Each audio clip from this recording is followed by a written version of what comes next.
So, as I mentioned, launch of the mainnet coming here very soon. Again, we finished our ICO end of October, early November. So if you look at that to date, it's been 3 months, 4 months.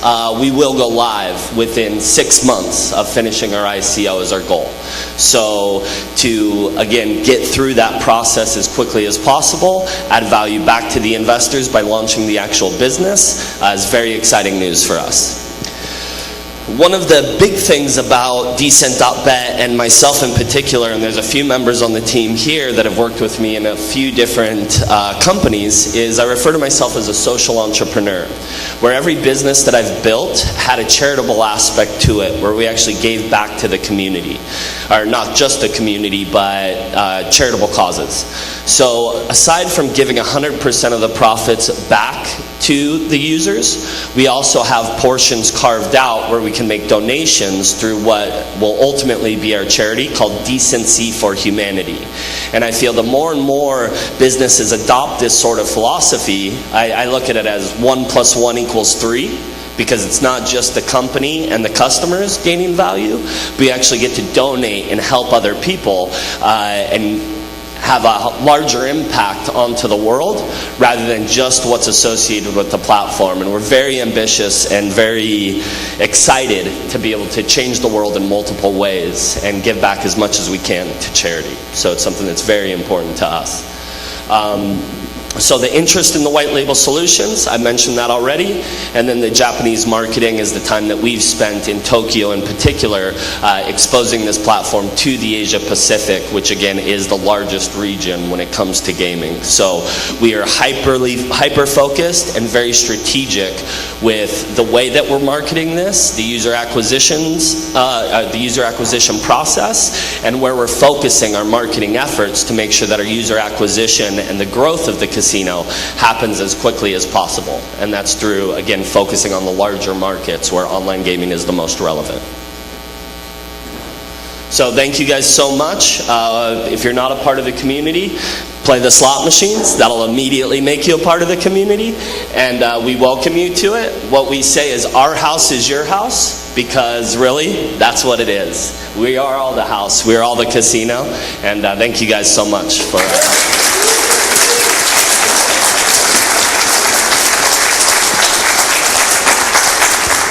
Well, guys, we have time for about 3 questions, and then we're moving on with the agenda. So if someone has questions or comments for Jed. I'll go quick. You answered my question, actually, but I'll ask one I think we're all is relevant to us. How much of your team is here in Panama, and why are you here? Sure. So we have currently 9 members of the team here, and we have members spread across the world working on various initiatives. But the reason Panama was so appealing is how crypto-friendly they are. One of the things that appealed to me and showed me immediately how friendly they are is there's a Bitcoin embassy here. And I've never heard of a Bitcoin embassy anywhere else in the world. I don't know that one exists. But the fact that the country allows for that sort of establishment to exist is awesome. As well as from a tax structure of all foreign income is 0 tax rate. And then we had some incredible people here, Randy Hilarski, as well as I wish Rich Wolf was here, but some of our very close friends.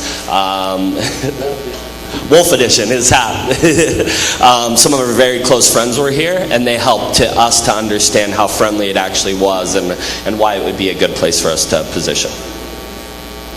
We ultimately are living here currently, but our operations will be based internationally because there's multiple jurisdictions that we need to be incorporated in order to get licenses. So hopefully we stay here as long as possible, but it's very likely we move over to like a Europe or Asia, something like that, just simply from a user acquisition perspective. But Panama's been great to us. We love it here, and those are the reasons. I wanted to ask, where do the funds for continuous operation come from? Because you said you're giving away 100% of the profits, but you also need funds to continue paying for developers, I suppose. Say that last part again. You need funds to continue paying for developers and operations. So where does that come from in the long term? So it comes from the ICO raise, obviously, for the initial part of it, but we give 100% of the profits back. So revenue and profits are obviously two different things. We could easily justify taking all of our operational costs out of the revenue prior to identifying what our profit is. But what we've done is positioned it in a way to really reward our investors. So we're going to use the ICO capital to get us very far through the process, but we promise to never take more than 10% of the total revenue to cover operating costs. So as the revenue grows, that 10% chunk will grow with it. And based on our projections of growth, the ICO raise with that 10% will be enough to grow the platform to the point where we need it to be. Okay, and if I had some technical questions, can I find you later? Like, for example, how do you randomize for all the gaming? I mean, like if you use Ethereum, how do you randomize the values in order to, give the cards for like? Sure. So it's through random number generation, RNG. Yeah, but what do you use to generate it? Is it like an offline machine that randomizes the number, or do you use Ethereum to randomize? No, we use random.org, and Adrian, is that Ethereum based, random.org? Sure, so it's random.org RNG, but I believe, and Adrian can elaborate slightly more, but there's... So one thing just to mention is that you can look at the blockchain and see over time, kind of verify the percentages. So I was just saying, with the blockchain, over time you can verify the percentages as well. So I'll talk to you more directly about the RNG, but just wanted to mention that one aspect of the transparency with the blockchain. Yeah, so you could easily look at the total revenue generated, how much was distributed back to winners, and how much profit was generated, to know that house edge held true, and that random number generation, that fairness of randomizing what the result is, absolutely holds true. Hi, a token holder that want to participate with the profits of the house of the casino, where have to store that tokens? Where have to be the tokens, and what is the what is to work that? The process, sure. So you'd actually send the D-bets into the platform, and in exchange you would get D-bet house shares. And so you'd be, like I mentioned earlier, it's a quarterly staking period. So you send your D-bets into the platform, you get an equivalent amount of D-bet house shares back, and then at the end of the quarter, you can either convert those house shares back into D-bet tokens and kind of cash out, or you could roll those shares over into the next quarter.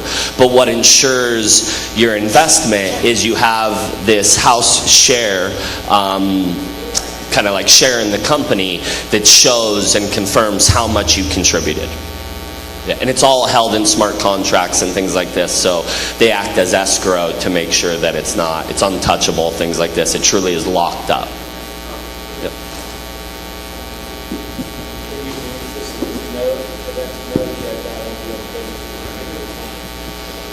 Sure, yeah, so that's a good point, is we have a house portion, be the house portion of the casino, where users that participate in the profit sharing program will have a portal where they can log into. They can see how many D-bet tokens they contributed, how many house shares they have, and we'll provide as instant updates as to where the profitability currently is as fast as we can. It's hard to do it completely real time, but users can actually log in, see what they own, and then also see where their hopeful profits are at that point over the course of the session. So for the 5%, you mentioned like 95% gets proportionally distributed and 5% one person gets it. How does the participation work? Are you basing it on wallets, or are you basing it on like how many shares each person has? It's more participations based on the number of shares. Sure. So we do it through the wallets and being able to verify your participation. But what it requires to be entered into the lottery is you need to stake a minimum of 1,000 D-bet tokens. And for each 1,000 DBET tokens that you stake, you get an entry into the lottery. But we've capped people at 5 entries because, again, we're all about the community and equal opportunity. And we don't want people to come in with $1 million, $2 million and completely dominate the lottery and have the highest likelihood of winning. We restrict it to 5 entries per wallet, which should allow a more fair opportunity for everyone in the community to have a chance at winning the lottery. And what stops someone from having like 100 wallets? That's something we couldn't avoid. There's no way really around that. That somebody could essentially take advantage of the program, but we're going to put as many roadblocks in place as possible to discourage that and make it a complicated process to set up a wallet, have all these different identities, different IP addresses, et cetera, in order for you to be able to exploit it in that manner. But you can only control what you can control, and that's something, unfortunately, with the anonymity associated with the blockchain is a little challenging. We also have KYC policies as well. So through the wallet and the lottery participation, it's very likely we'll have some sort of KYC verification associated with that. So they'd have to have multiple identities, multiple wallets, multiple identities that can pass the KYC process, multiple wallets, multiple IP addresses, et cetera. So putting all these roadblocks in place will make it challenging. This is the last question. We have to move on to the next presentation. Thanks. Once you have white labels, how is staking going to work? Can you decide if you're staking on this house or that house or that house? Sure. So the white label, our envision for the white label at this point is that you would white label the technology, but you'd build your own business model around it. So if XYZ company white labeled the technology, they may have a staking aspect to it, they may have a lottery aspect to it, but they're going to be in complete control of how they operate and structure that business. So it's possible that there are multiple options, but you would just choose between the options and which business you are most comfortable with. Us being first to market and the actual owners of the technology, we feel makes us by far the most appealing option if they were to kind of mimic our model to some degree. Thanks, Jed. Everyone, please a big round of applause. Go use the slot machines, get to know the technology, and